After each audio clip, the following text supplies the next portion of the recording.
The room smelled like citrus, like a bad joke served with fluorescent lights. The chair's verdict thundered from the podium. Pseudoscience. Ridiculous. Embarrassment. And then the chorus rose, from the dean, from my department, from the people who mattered most in my world.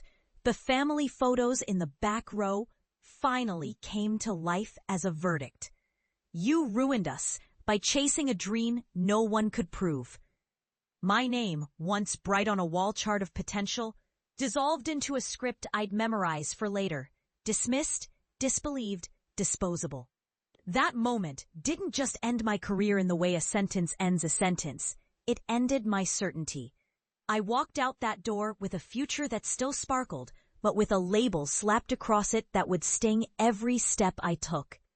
I had a choice: retreat to the familiar kitchen of old arguments, or step into a lonelier, more dangerous light where no one was cheering and every day carried a test I could fail at again and again. I chose the light, even if it burned. The painful departure became the quiet engine of my life. I left not just a lab, but a worldview.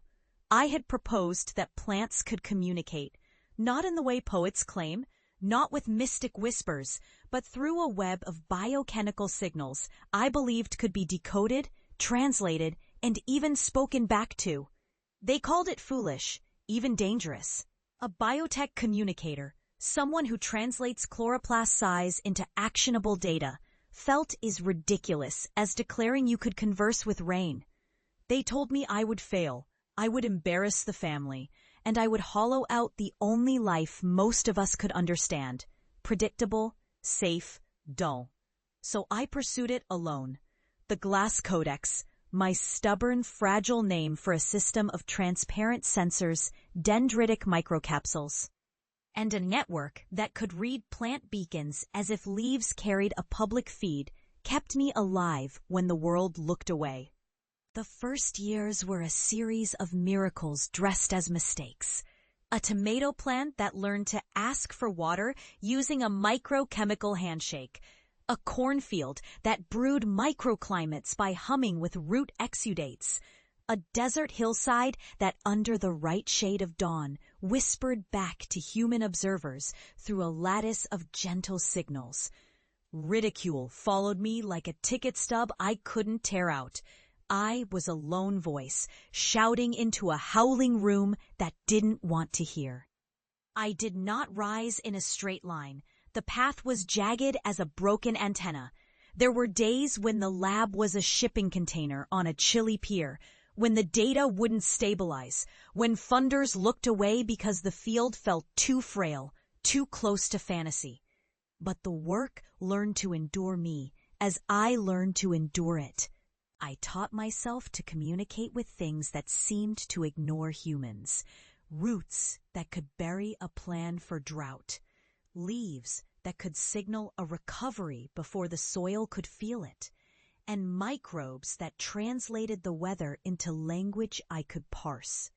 The science grew teeth, then claws. The world started listening, albeit skeptically, slowly, as if it were waking from a dream where plants could talk, but people couldn't hear. Then the lightning came in a different form. A river valley, long barren after decades of mismanagement, received a management plan born not from politicians, but from the Glass Codex. The project didn't just sprout green, it rewove the land. The soil remembered the old songs of life. The seeds regained their youth. The streams thickened with life again.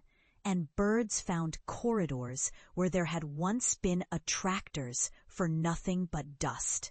The ecosystem did what ecosystems do when given the chance. It repaired itself. The project morphed into something else, a way to read and guide the living world, not to control it, but to partner with it, to see sentience in the whisk of a fern and listen for a response in the way a hillside shifts when rain moves through. The moment of triumph wasn't a loud parade. It arrived as a pattern of quiet, tangible changes. the first spring when the formerly barren land bore fruit again. The field reporters who found themselves moved to tears by scenes of pollinators returning in bustling spirals. The scientists who admitted with a note of awe that the glass codex had shifted their own assumptions. I wasn't the vengeful exile I'd feared becoming, and I wasn't the laughingstock anymore. I had become a bridge.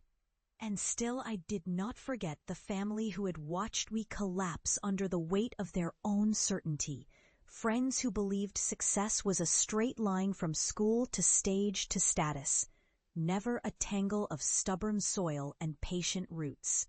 It was time to return.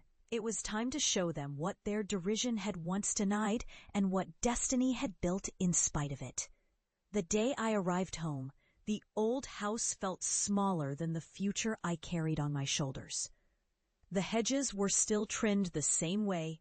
The kitchen window still offered a view of the same stubborn backyard.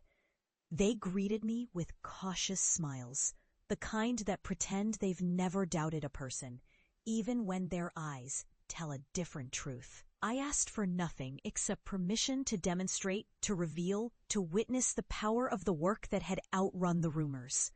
We gathered in the courtyard, where the land used to look like a map of neglect. I carried a small vial, a shard of glass called the glass codex, and a promise I'd kept, to bring to life the language of the living world in ways people could finally hear. I opened the vial, and a faint, almost musical whisper rose from the soil, as if the earth breathed in a language I could translate. The air quivered, and then the hill, bare, stubborn, mocked for decades, responded. A chorus of buds unfurled, roots corded the ground with a network that glowed faintly with bioluminescent signals. The citrus scent in the yard grew brighter, as if the trees themselves were listening to the memory of every wound I'd carried from those years of rejection. The family stared, jaws slack, eyes swimming with the sting of old judgments colliding with something undeniable: proof. My father, who had once dismissed my dreams as a solvent for family pride that evaporated under pressure, stood still as the world reassembled its silence. My mother's color rose in her cheeks, not with embarrassment, but with something like reverence, an admission that maybe, just maybe, she had misread the world's pattern. My siblings, who had treated my dream as a spectacle, suddenly found themselves part of a living experiment, part of a story where the ridiculous dream became the instrument of life itself. And then the scene shifted from demonstration to reckoning. I asked them to listen, not to me, but to the land I had learned to listen to, a living ledger, a karma's ledger where every taunt, every shrug, every whispered insult had been paid back in new growth, new resilience. The plants spoke not in words, but in a teeming clarity. We remember. The hills replied with a chorus of leaves and stems and roots that seemed to bow toward them in gratitude for the chance to be seen again. It wasn't just the success that mattered. It was the fact that their derision, sown like salt in a field, had been washed away by rain, by care, by patient communication. In that exchange, the past crumbled, not in anger, but in humility. My family didn't apologize grandly. They absorbed the truth with the quiet grace of those who realize they might have misread the entire universe, and that a dream can be both stubborn and merciful. They watched as the land we stood on returned to life, as if the memory of their skepticism had become a fertilizer, fueling a future that could not be argued away.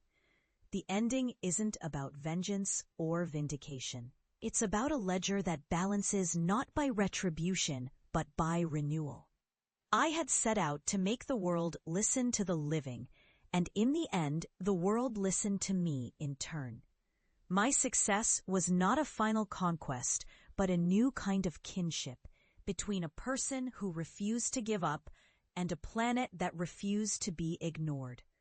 The glass codex wasn't merely a tool. It was a vow to respect the language of life and to give it room to speak. As we stood in that yard,